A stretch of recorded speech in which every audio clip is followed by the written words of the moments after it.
Luc chapitre 8. Ensuite, Jésus allait de ville en ville et de village en village, prêchant et annonçant la bonne nouvelle du royaume de Dieu. Les 12 étaient avec lui, et quelques femmes qui avaient été guéries d'esprits malins et de maladies.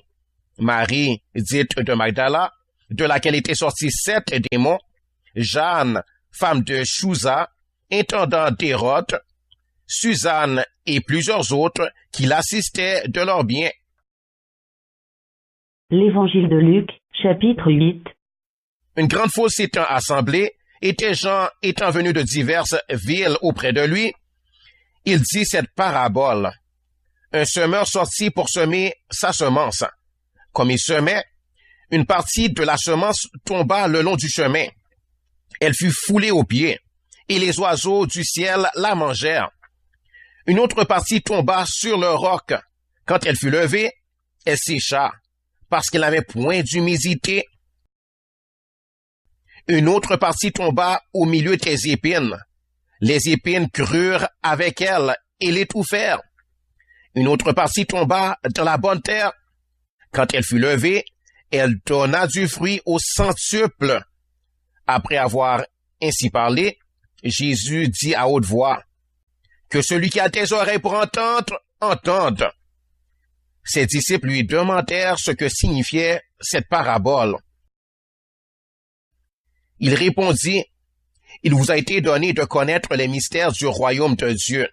Mais pour les autres, cela leur est dit en parabole, afin qu'en voyant, ils ne voient point, et qu'en entendant, ils ne comprennent point.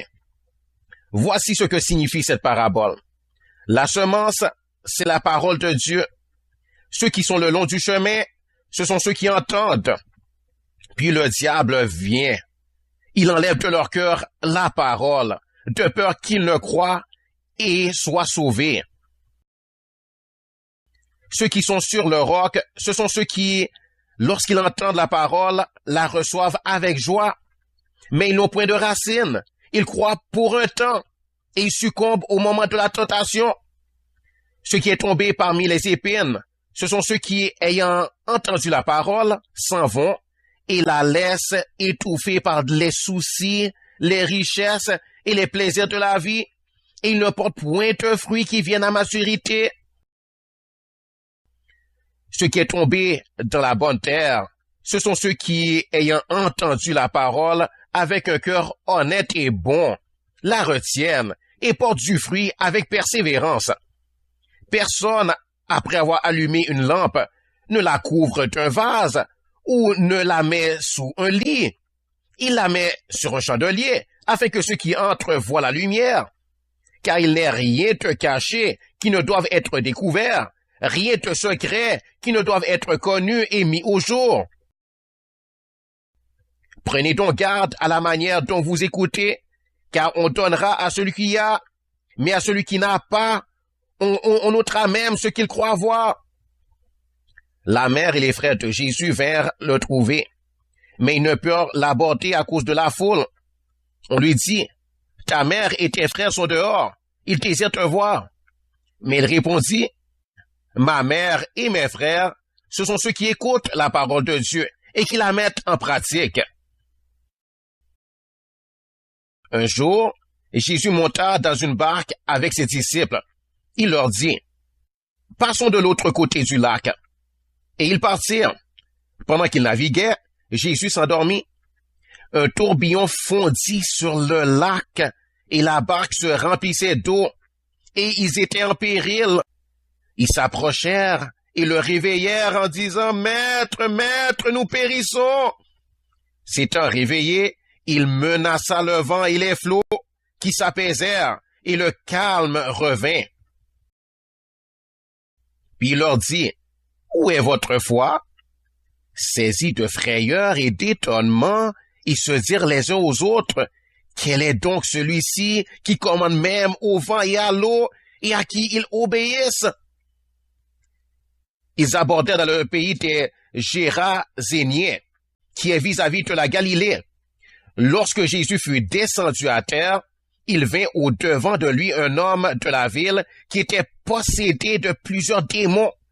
Depuis longtemps, il ne portait point de vêtements et avait sa demeure non dans une maison, mais dans les sépulcres. Ayant vu Jésus, il poussa un cri, se jeta à ses pieds et dit d'une voix forte, « Qu'y a-t-il entre moi et toi, Jésus, fils du Dieu très haut? Je t'en supplie, ne me tourmente pas. » Car Jésus commandait à l'esprit impur de sortir de cet homme, dont il s'était emparé depuis longtemps.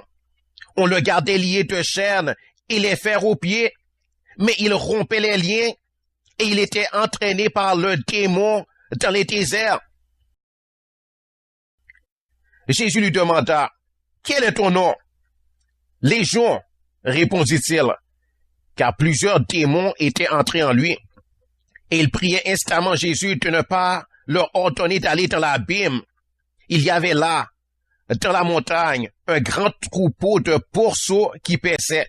Et les démons supplièrent Jésus de leur permettre d'entrer dans ces pourceaux. Il le leur permit. Les démons sortirent de cet homme, entrèrent dans les pourceaux, et le troupeau se précipita des pentes escarpées dans le lac et se noya. Ceux qui les faisaient paître, voyant ce qui était arrivé, s'enfuirent et répandirent la nouvelle dans la ville et dans les campagnes. Les gens allèrent voir ce qui était arrivé. Ils vinrent auprès de Jésus et ils trouvèrent l'homme de qui étaient sortis les démons assis à ses pieds, vêtu et dans son bon sens. Et ils furent saisis de frayeur. Ceux qui avaient vu ce qui s'était passé leur racontèrent comment le démoniaque avait été guéri. Tous les habitants du pays des Géraséniens prièrent Jésus de s'éloigner d'eux, car ils étaient saisis d'une grande crainte. Jésus monta de la barque et s'en retourna. L'homme de qui étaient sortis les démons lui demandait la permission de rester avec lui, mais Jésus le renvoya en disant, « Retourne dans ta maison et raconte tout ce que Dieu t'a fait. » Il s'en alla et publia par toute la ville tout ce que Jésus avait fait pour lui. À son retour, Jésus fut reçu par la foule, car tous l'attendaient. Et voici, il vint un homme nommé Jaïrus, qui était chef de la synagogue. Il se jeta à ses pieds et le supplia d'entrer dans sa maison, parce qu'il avait une fille unique d'environ 12 ans qui se mourait. Pendant que Jésus y allait, il était pressé par la foule. Or, il y avait une femme atteinte d'une perte de sang depuis 12 ans, qui avait dépensé tout son bien pour les médecins, sans qu'aucun ait pu la guérir. Elle s'approcha par derrière et toucha le bord du vêtement de Jésus. Au même instant, la perte de sang s'arrêta. Et Jésus dit, « Qui m'a touché? » Comme tous s'en défendaient, Pierre et ceux qui étaient avec lui lui dirent, « Maître, la foule t'entoure et te presse et tu dis qui m'a touché. » Mais Jésus répondit, « Quelqu'un m'a touché, car j'ai connu qu'une force était sortie de moi. » La femme, se voyant découverte, vint toute tremblante se jeter à ses pieds et déclara devant tout le peuple pourquoi elle l'avait touché et comment elle avait été guérie à l'instant. Jésus lui dit, « Ma fille, ta foi t'a sauvée. Va en paix. » Comme il parlait encore, survint chez le chef de la synagogue quelqu'un disant, « Ta fille est morte, n'importune pas le maître. » Mais Jésus, ayant entendu cela, dit au chef de la synagogue, « Ne crains pas, crois seulement, et elle sera sauvée. » Lorsqu'il fut arrivé à la maison, il ne permit à personne d'entrer avec lui, si ce n'est à Pierre, à Jean et à Jacques, et au père et à la mère de l'enfant. Tous pleuraient et se lamentaient sur elle. Alors Jésus dit, « Ne pleurez pas, elle n'est pas morte, mais elle dort. » Et il se moquait de lui, sachant qu'elle était morte. Mais il la saisit par la main et dit, d'une voix forte, « Enfant, lève-toi !» Et son esprit revint en elle, et à l'instant elle se leva, et Jésus ordonna qu'on lui donnât à manger. Les parents de la jeune fille furent dans l'étonnement, et il leur recommanda de ne dire à personne ce qui était arrivé